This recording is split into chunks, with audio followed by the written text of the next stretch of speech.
Acha kuwa mjinga. Basi shoga yangu niambie. Wewe ukimpata wewe dalali mlete mpaka hapa. Utaweza sijui. Kakako sija kaanza kuleta mazimzano tukakimbizwa na mapanga. Yeye ushirikina mtawala. Mke wangu. Kwanza.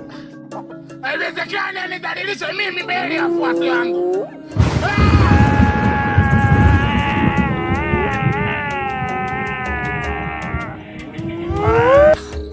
Kwa dawa nyingine ya.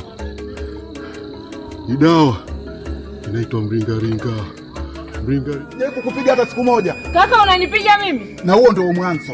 Nitakuja kukupiga kama mtoto wa mama Akambo. Kwa sababu ndugu yangu ulikuwa una mechi nini usingizini? Kwa nini?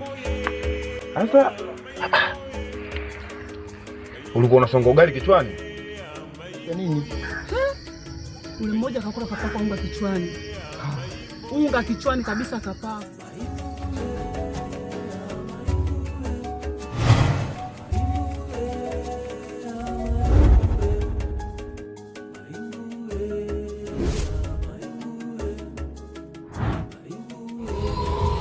Nyama yake itakuwa kitoweo kwetu. Au mnasemaje? Na si kwa mali tu. Isiuzwe. Iwe mimi nimeondoka, wewe umeondoka. Hii nyumba inatakiwa ibaki hapa hapa mdogo wangu. Sasa wewe kwa nini mdogo wangu kitu kidogo wewe ni kwenda kwa mumeo?